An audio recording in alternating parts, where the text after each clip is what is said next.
भोपाल से प्रस्तुत हैं प्रादेशिक समाचार। नमस्कार, समाचारों के साथ मैं जितेंद्र रघुवंशी। पहले मुख्य समाचार। मुख्यमंत्री श्री शिवराज सिंह चौहान ने कहा कि मध्य प्रदेश में रोजगार के अवसर बढ़ाने टेक्सटाइल हब बनाया जाएगा। जल संसाधन मंत्री श्री तुलसीराम सिलावट ने कहा है कि इंदौर जन समर्थन और जागरूकता से ही विगत 4 वर्षों से लगातार स्वच्छता में नंबर बना रहा है। प्रदेश के सभी शासकीय चिकित्सालयों में सप्ताह में 7 दिन कोविड-19 टीकाकरण के सत्र आयोजित किए जाएंगे और एमएड और डीएलएड में प्रवेश के लिए रजिस्ट्रेशन की अंतिम तिथि 5 सितंबर 2021। अब समाचार विस्तार से। मुख्यमंत्री श्री शिवराज सिंह चौहान ने कहा है कि मध्य प्रदेश में टेक्सटाइल क्षेत्र में निवेश की बड़ी संभावना है। प्रदेश को टेक्सटाइल हब बनाने की दिशा में कार्य किया जा रहा है, जिससे बड़ी संख्या में लोगों को रोजगार के अवसर प्राप्त होंगे। मुख्यमंत्री श्री चौहान ने कल मंत्रालय में सागर ग्रुप के चेयरमैन श्री सुधीर कुमार अग्रवाल से मुलाकात कर प्रदेश में निवेश संबंधी चर्चा की। श्री अग्रवाल ने बताया कि टेक्सटाइल के क्षेत्र में सागर ग्रुप द्वारा प्रदेश में 1000 करोड़ रुपए का निवेश किया गया है, जिसमें लगभग 4000 लोगों को सीधा रोजगार मिला है। सागर ग्रुप भोपाल में होशंगाबाद रोड पर एक मल्टी स्पेशलिटी अस्पताल भी शीघ्र ला रहा है, जिससे लगभग 1000 व्यक्तियों को रोजगार मिल सकेगा। ग्रुप प्रदेश में टेक्सटाइल सेक्टर, खाद्य प्रसंस्करण सेक्टर, रियल एस्टेट और शिक्षा के क्षेत्र में काम कर रहा है। मुख्यमंत्री श्री चौहान ने आश्वस्त किया कि सरकार द्वारा निवेशकों एवं उद्योगों को हर आवश्यक सुविधा एवं सहयोग उपलब्ध कराया जाएगा। मुख्यमंत्री श्री शिवराज सिंह चौहान ने कहा है कि इंदौर मध्य प्रदेश के लिए ग्रोथ का इंजन है। इंदौर को इंटरनेशनल एयरपोर्ट बनाने के लिए राज्य सरकार हर संभव सहयोग प्रदान करेगी। नए एयरपोर्ट का निर्माण हो या एयरपोर्ट का विस्तार, राज्य शासन की ओर से हर संभव सहयोग दिया जाएगा। मुख्यमंत्री श्री चौहान ने कहा कि भोपाल एयर कनेक्टिविटी की दृष्टि से पिछड़ा है, यहाँ विमान सेवाएं बढ़ाने की आवश्यकता है। इसके साथ ही सिंगरौली देश का पावर हब है, अतः रीवा सतना क्षेत्र में एयर कनेक्टिविटी वृद्धि के लिए गंभीर प्रयास आवश्यक हैं। मुख्यमंत्री श्री चौहान ग्वालियर और इंदौर से विमान सेवाओं के उद्घाटन कार्यक्रम को निवास से वर्चुअली संबोधित कर रहे थे। सभी शासकीय और अनुदान प्राप्त प्राथमिक, माध्यमिक एवं संयुक्त माध्यमिक शालाओं में शाला प्रबंधन समितियों का गठन 9 सितंबर 2021 को होगा। संचालक राज्य शिक्षा केंद्र श्री धनराजू एस ने बताया कि शिक्षा का अधिकार अधिनियम के अंतर्गत शालाओं के बेहतर प्रबंधन एवं शैक्षिक गतिविधियों के क्रियान्वयन के लिए शाला प्रबंधन समितियों का गठन किया जाता है। ये समितियां बच्चों की शालाओं में नामांकन, नियमित उपस्थिति, गुणवत्ता युक्त शिक्षा और अधोसंरचनात्मक कार्यों के साथ बच्चों के बहुआयामी विकास में महत्वपूर्ण भूमिका निभाती हैं। इस संबंध में सभी जिलों के कलेक्टर्स को स्कूल मैनेजमेंट कमेटी गठन के लिए समुचित व्यवस्थाएं सुनिश्चित करने के विस्तृत निर्देश जारी कर दिए हैं। जल संसाधन मंत्री श्री तुलसीराम सिलावट ने कहा है कि इंदौर शहर विगत 4 वर्षों से लगातार स्वच्छता में नंबर बना रहा है। यह सब संभव हो सका है क्योंकि इंदौर की जनता जागरूक भी है और अभियान को उसका पूर्ण समर्थन प्राप्त है। श्री सिलावट ने इंदौर में बुधवार प्रातः 7 बजे पलासिया चौराहे पर सफाई मित्रों के सम्मान में और इंदौर वासियों के स्वच्छता के प्रण को सैल्यूट करने सफाई अभियान में शामिल हुए। श्री सिलावट ने गोगा नवमी के अवसर पर सभी को शुभकामनाएं प्रेषित की। उन्होंने शहर को स्वच्छ और सुंदर बनाए रखने के लिए स्वच्छता की शपथ भी दिलाई।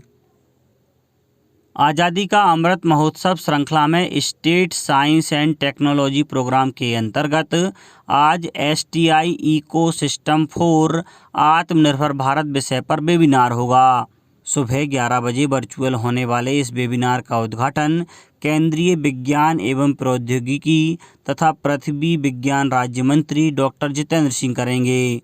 कार्यक्रम को विज्ञान तथा प्रौद्योगिकी एवं MSME मंत्री श्री ओम प्रकाश सखलेचा भी संबोधित करेंगे। कार्यक्रम मध्य प्रदेश विज्ञान एवं प्रौद्योगिकी परिषद भोपाल से हो रहा है। विज्ञान एवं प्रौद्योगिकी विभाग, भारत सरकार ने मेपकास्ट को इस कार्यक्रम का समन्वयक बनाया है। ऑनलाइन कार्यक्रम को प्रोफेसर आशुतोष शर्मा, सचिव विज्ञान एवं प्रौद्योगिकी विभाग, भारत सरकार भी संबोधित करेंगे। कार्यक्रम में डॉक्टर देवप्रिय दत्ता, सलाहकार विज्ञान एवं प्रौद्योगिकी विभाग, भारत सरकार और परिषद के महानिदेशक डॉक्टर अनिल कोठारी उपस्थित रहेंगे। प्रदेश के सभी मेडिकल कॉलेज, जिला चिकित्सालय, सिविल अस्पताल, CHC और PSC में सप्ताह में रविवार सहित 7 दिन कोविड-19 टीकाकरण के सत्र आयोजित होंगे। संचालक NHM डॉक्टर संतोष शुक्ला ने बताया कि स्वास्थ्य विभाग ने कोविड-19 टीकाकरण के संबंध में पूर्व में जारी निर्देशों में संशोधन करते हुए इस आशय के नवीन निर्देश जारी कर संबंधित अधिकारियों को आवश्यक व्यवस्था सुनिश्चित करने को कहा है। कोविड-19 टीकाकरण के संबंध में पूर्व में जारी निर्देशों के अनुसार मंगलवार, शुक्रवार और रविवार के दिन कोविड-19 टीकाकरण के सत्र आयोजित नहीं किए जाते थे। रविवार के दिन अवकाश, मंगलवार और शुक्रवार को माँ बच्चों के नियमित टीकाकरण के सत्र आयोजित किए जाते थे। नवीन निर्देशों में मंगलवार और शुक्रवार को नियमित टीकाकरण सत्र भी होंगे और कोविड-19 टीकाकरण के सत्र भी होंगे। साथ ही कोविड-19 टीकाकरण के सत्र रविवार के दिन भी होंगे। नवीन एवं नवकरणीय ऊर्जा मंत्री श्री हरदीप सिंह डंग ने बताया है कि ग्लोबल वार्मिंग और जलवायु परिवर्तन के दुष्प्रभावों से निपटने के लिए प्रदेश में ऊर्जा साक्षरता अभियान चलाया जाएगा। इसमें कक्षा 8वीं से 12वीं तक के छात्र छात्राओं और नागरिकों को ऊर्जा साक्षर बनाया जाएगा। इससे ऊर्जा के साथ पर्यावरण संरक्षण भी होगा, जो भावी पीढ़ी के साथ समस्त मानव जाति के लिए लाभदायक होगा। प्रदेश के शासकीय और अशासकीय संस्थानों में DLED प्रथम वर्ष और 8 शासकीय शिक्षा महाविद्यालयों में संचालित M.Ed पाठ्यक्रम में प्रवेश के लिए रजिस्ट्रेशन की अंतिम तिथि 5 सितंबर 2021 है। M.Ed पाठ्यक्रम में उपलब्ध कुल 340 सीटों में से 50% सीट शिक्षकों के लिए और 50% सीट सामान्य छात्रों के लिए उपलब्ध हैं। माध्यमिक शिक्षा मंडल से संबद्धता प्राप्त 44 शासकीय और 696 अशासकीय विद्यालयों में DLED पाठ्यक्रम में कुल 48,140 सीट्स पर ऑनलाइन प्रवेश प्रक्रिया संचालित है। प्रवेश के लिए इच्छुक अभ्यर्थी rsk.mponline.gov.in पर ऑनलाइन पंजीयन और संस्थान चयन की कार्यवाही कर सकते हैं। आवश्यक शैक्षणिक अर्हता, संस्थानों की सूची और अन्य आवश्यक विवरण भी इस पोर्टल पर उपलब्ध हैं। प्रवेश के लिए MP ऑनलाइन पोर्टल पर पंजीयन और संस्थान चयन करना आवश्यक है। अब बात मौसम की।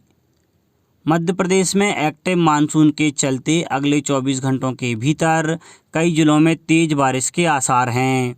बुधवार देर शाम करीब 6:30 बजे भोपाल में तेज बारिश शुरू हो गई। दोपहर में अच्छी धूप खिलने के बाद शाम को झमाझम बारिश से एक बार फिर ठंडक घुल गई। वहीं इंदौर, उज्जैन और होशंगाबाद संभागों में भी बारिश की संभावना है। वहीं शहडोल, जबलपुर, ग्वालियर, चंबल, रीवा और सागर संभाग में भी मौसम विभाग ने अलर्ट जारी किया है। कुछ जगह गरज चमक के साथ बिजली चमकने या गिरने की संभावना भी है। मौसम वैज्ञानिक वेद प्रकाश सिंह ने बताया कि ओडिशा, आंध्र प्रदेश में बने निम्न दबाव के क्षेत्र के चलते 2 सितंबर तक इसी तरह कहीं कहीं बारिश और कहीं कहीं हल्की बारिश होगी। अगले 24 घंटों के दौरान प्रदेश के कई हिस्सों में तेज बारिश की संभावना है। अंत में मुख्य समाचार एक बार फिर। मुख्यमंत्री श्री शिवराज सिंह चौहान ने कहा कि मध्य प्रदेश में रोजगार के अवसर बढ़ाने टेक्सटाइल हब बनाया जाएगा। जल संसाधन मंत्री श्री तुलसीराम सिलावट ने कहा है कि इंदौर जन समर्थन और जागरूकता से ही विगत 4 वर्षों से लगातार स्वच्छता में नंबर 1 आ रहा है। प्रदेश के सभी शासकीय चिकित्सालयों में सप्ताह में 7 दिन कोविड-19 टीकाकरण के सत्र आयोजित किए जाएंगे और एमएड और डीएलएड में प्रवेश के लिए रजिस्ट्रेशन की अंतिम तिथि 5 सितंबर 2021। इस बुलेटिन में इतना ही। घर पर रहिए, सुरक्षित रहिए और सुनते रहिए प्रादेशिक समाचार। नमस्कार।